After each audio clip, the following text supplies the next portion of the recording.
Hari ini kita akan melihat seorang hakim yang bernama Hakim Yair, ya. Y-A-I-R, Hakim Yair. Kisahnya ada di Hakim-Hakim 10 ayat 3 sampai yang ke-5. Saudaraku, setelah masa Hakim Tola yang memimpin dengan tenang selama 23 tahun, Israel kembali jatuh ke dalam dosa. Kita bisa baca di Hakim-Hakim 10 ayat 6. Tuhan mengizinkan orang Amon dan Filistin untuk menindas. Dan selama penindasan itu muncullah Hakim Yair ini, saudaraku. Meskipun Alkitab mencatatnya cuma singkat di dalam 2 ayat, saudaraku, namanya jadi terkenal karena warisan yang ditinggalkannya di Gilead. Saudaraku, Yair ini menurut banyak penafsir diperkirakan adalah keturunan Manasye yang menempati wilayah Gilead di timur sungai Yordan. Dia dipanggil Tuhan untuk memimpin Israel selama 22 tahun di Hakim-Hakim 10 ayat 3. Punya 30 anak laki-laki. Wow, dahsyat saudaraku ya. Nanti kalau saudara baca di Hakim-Hakim selanjutnya itu banyak-banyak anaknya saudaraku. Jadi rupanya Hakim-Hakim ini punya banyak anak saudaraku ya. Bukan cuma Bapak Abraham yang punya banyak anak ya. Jadi dia punya 30 anak laki-laki dan 30 anak tersebut menunggang 30 keledai. Ya, luar biasa ya. Jadi anak laki-lakinya ini dikenal sebagai penunggang keledai. 30 orang, nggak kaleng-kaleng saudaraku ya. Nah, masing-masing memimpin satu kota yang kemudian disebut Havot Yair, kelompok desa Yair atau kota Yair ya. Hakim-Hakim 10 ayat 4 sampai 5. Tanpa Hakim Yair ini memerintah tanpa catatan perang, Yair justru terkenal lewat jejak-jejak kota-kota yang dia dirikan. Jadi dia kisahnya nggak peperangan seperti Gideon, dia kisahnya adalah membangun kota ya. Menandakan pengaruh yang berkelanjutan. Nah saudaraku, apa 3 pelajaran dari Hakim Yair dalam ayat yang begitu singkat itu? Dari setidaknya kita bisa belajar yang pertama, bangun legasi bukan sekedar prestasi. Jadi bangunlah legasi bukan sekedar prestasi. Saudaraku, banyak orang hari ini tergila-gila dengan pencapaian instan. Judul, penghargaan, follower, like, ya, dan viralnya seseorang itu bisa menjadi sebuah pencapaian instan, saudaraku. Tapi biasanya cuma bikin senang sesaat, bukan sesuatu yang membangun secara karakter ya. Nanti senang sesaat lalu hilang, setelah nggak viral apa gitu kan. Nah jadi Yair itu tidak mengejar sorotan publik saudaraku. Dia mewariskan jangka panjang. Mendidik 30 anak untuk memimpin 30 kota itu bukan hal mudah saudaraku ya. Bayangkan 30 anak laki-lakinya itu jadi pemimpin di 30 kota. Itu saya kira didikan yang bukan didikan sembarangan saudaraku ya. Jadi si Yair ini mengejar legasi. Dia membangun legasi untuk diteruskan kepada 30 anak laki-lakinya. Didik satu anak laki-laki saja repotnya minta ampun saudaraku. Belum lagi kenakalan remajanya, belum lagi ini. Wah, apalagi saudara yang punya anak cewek. Waduh, kalau sudah mulai remaja saudara akan jaga luar biasa ya. Jadi 30 anak laki-laki itu bukan mudah saudaraku. Sampai 30 anak laki-laki ini menjadi pemimpin di 30 kota. Terkenal sebagai penunggang keledai gitu ya. Jadi luar biasa ya si Yair ini. Dia membangun legasi bukan membangun sekedar prestasi saja.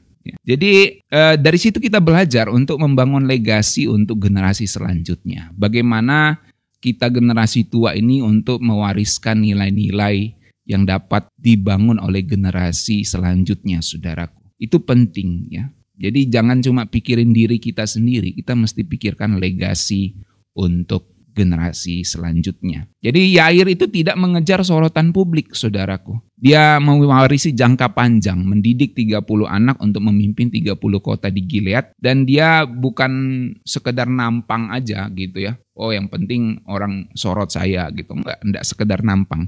Dia berpikir untuk membangun masa depan. Nah saudaraku, legasi itu tidak diukur dari pamor. Ya, banyak orang berpikir legasi itu pamor, enggak. Legasi itu enggak diukur dari pamor, tapi dari dampak yang masih terlihat setelah dia pergi. Setelah kamu pergi, bagaimana dampaknya kepada generasi itu? Itu legasi, warisan itu saudaraku ya. Jadi penting Alkitab mencatat bahwa yang dibangun oleh si Yair ini adalah karakter anak-anaknya sehingga anak-anaknya itu membangun 30 kota yang sampai sekarang itu disebut Havot Yair. Maksudnya sampai kitab itu ditulis Havot Yair, artinya tempat-tempatnya Yair, keturunan Yair. Itu luar biasa, saudaraku ya. Jadi kalau kita cuma pikir viral hari ini, saudaraku, maka nggak ada gunanya ya, karena kita nggak meninggalkan legasi. Tapi kalau kita membangun karakter, maka kita membangun legasi. Yang kedua, saudaraku, investasi terbesar adalah pembentukan generasi penerus. Investasi terbesar adalah pembentukan generasi penerus. Saudaraku, dikatakan di Hakim-Hakim 10 ayat 4, ia mempunyai 30 anak laki-laki yang menunggang 30 keledai dan mereka memiliki 30 kota. Jadi bayangkan itu Yair punya cara mendidik tuh ya. Banyak keluarga atau pemimpin sekarang, saudaraku, sibuk mengejar karir atau kesuksesan sendiri ya. Sukses sendiri, dia nggak pikirin anak-anaknya nanti ini ke depan gimana gitu. Tapi lupa menanamkan nilai-nilai pada putra dan putri mereka, saudaraku. Mereka sibuk saja kejar uang, kejar warisan, kejar harta, saudaraku ya. Maksudnya kejar harta untuk ditabung ya. Dan bahkan nanti untuk ditabung untuk anaknya, duitnya dari sisi itu bagus. Tapi mereka lupa menanamkan nilai-nilai kepada anak-anak itu, saudaraku. Jadi anak-anaknya cuma dimanja dengan duit, dimanja dengan uang, harta dari orang tuanya. Orang tua berpikir saya sudah sayang kamu, saya sudah kasih kamu duit. Tapi ternyata itu menghancurkan karakter anak itu, saudaraku. Mengapa? Karena tidak dibangun nilai karakternya. Hanya dimanja-manjakan dengan berbagai fasilitas sejak mereka kecil. Nah, Yair tidak seperti itu, saudaraku ya. Kalau kita lihat sampai 30 anaknya itu memimpin 30 kota, itu pasti ada pendidikan di situ. Pasti ada pembentukan di situ, saudaraku. Jadi masalah banyak orang sekarang adalah tidak menanamkan nilai-nilai kepada putra-putri penerusnya. Akibatnya generasi bertumbuh tanpa visi dan akhirnya mudah terbawa arus. Ya. Nah, kalau kita melihat kehidupan Yair, saudaraku, kita mendapat inspirasi ya. Dia membentuk 30 anaknya sebagai pemimpin lokal. Ini luar biasa loh. 30 anak laki-laki, saudara bisa bayangin bandel-bandelnya itu mereka. Ya. Mungkin Yair satu kali tempeleng mereka gitu. Ini 30 anak, saudara. Satu anak laki-laki saja didiknya susah minta ampun, saudara. 30 anak laki-laki dididik oleh Yair. Itu luar biasa. Dia bukan sekedar mewariskan nama, tapi mewariskan tanggung jawab dan visi kepada 30 anak laki-lakinya untuk menjadi pemimpin di kota. Nah, itu sebabnya kita pelajari investasi terbesar yang bisa kita lakukan bukanlah menabung untuk anak-anak kita, tapi menanamkan karakter dan visi. Sebab setelah kita tiada, mereka dapat terus bergerak di dalam karakter dan visi itu. Tapi kalau setelah kita tiada, mereka hanya hidup dengan uang yang kita wariskan, saudaraku, mereka hanya akan menghamburkannya dan menghabiskannya. Setelah itu mereka mati juga tanpa meninggalkan legasi yang dapat diteruskan ke generasi-generasi selanjutnya. Jadi penting untuk kita mendidik dengan baik generasi selanjutnya. Yang ketiga, saudaraku, yang terakhir, jangan mengejar sorotan tunggal, tapi fokuslah bangun fondasi. Fokuslah membangun fondasi. Lagi-lagi pembentukan karakter, saudaraku. Dan mereka disebut Havot Yair sampai hari ini. Maksudnya tempat-tempat yang dibangun oleh anak-anaknya itu. Hakim-Hakim 10 ayat 5. Saudaraku, problemnya adalah kita sering mengejar sorotan. Kita mau tampil di media, tampil di depan orang supaya kita dipuji, supaya kita dapat like, dapat komentar, dapat sorotan. Apalagi di zaman konten kreator begini, saudara, orang semuanya mau jadi sorotan gitu kan. Nanti ada notif sorotan gitu ya. Dan itu membuat orang bisa kehilangan arah, saudaraku. Ya. Jadi Yair itu membangun kota-kota melalui anak-anaknya yang bertahan itu bertahun-tahun. Bahkan Alkitab sampai menyebut sampai sekarang itu disebut Havot Yair. Artinya itu kota yang bertahan lama, saudaraku. Dan itu dikenang. Bahkan kitab Hakim-Hakim mencatatnya gitu ya. Bahwa kota itu dikenal sampai saat ini. Jadi luar biasa itu. Panggung bisa menarik bagi kita, saudaraku. Tapi bangunan yang kokoh itu paling penting. Ya. Jadi fondasi diletakkan kepada sebuah generasi itu penting. Daripada kita membangun mereka untuk dipuji orang, untuk di publik orang. Tapi tanpa fondasi karakter yang kuat. Ya. Apa gunanya, saudaraku?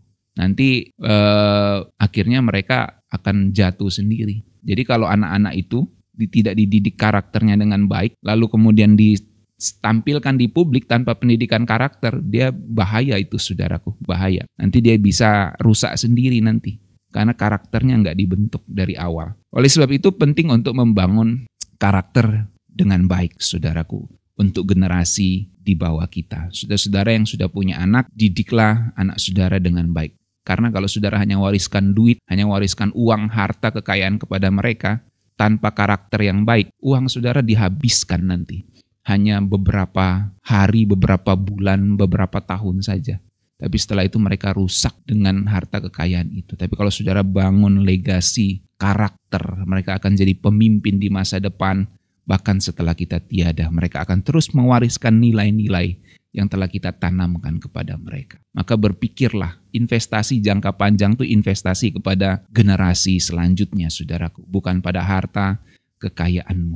Sebab harta kekayaan itu bisa habis lenyap. Belum lagi soal inflasi, belum lagi soal peperangan dan lain-lain, saudara. Semua bisa hancur seketika. Ya, harta kekayaan ini bisa turun seketika. Ya, orang bilang, oh kripto. Sekarang zaman investasi kripto. Nanti kalau internet mati, apa mau kripto, saudaraku ya. Jadi lebih baik, ya terserah saudara bisa investasi apa saja. Tapi yang terpenting itu adalah penanaman nilai karakter kepada generasi selanjutnya. Sebab itu tidak bisa diambil dari orang lain. Ya, apa yang kita tanam di pikiran, di karakter mereka itu nggak bisa dicuri oleh orang lain. Kalau kita kasih duit sama mereka, kita kasih harta sama mereka, saudaraku, itu bisa dicuri orang lain dari mereka. Tapi kalau kita kasih pendidikan karakter, nggak ada yang bisa curi, nggak ada yang bisa ambil. Ya, mereka akan tahan itu sampai mereka akan wariskan ke generasi selanjutnya. Jadi inilah pelajaran yang kita dapat dari Yair, saudara ya. Meninggalkan jejak yang tak terlupakan. Dia memikirkan kehidupan generasi selanjutnya. Demikian firman Tuhan, saudaraku. Mari kita berdoa.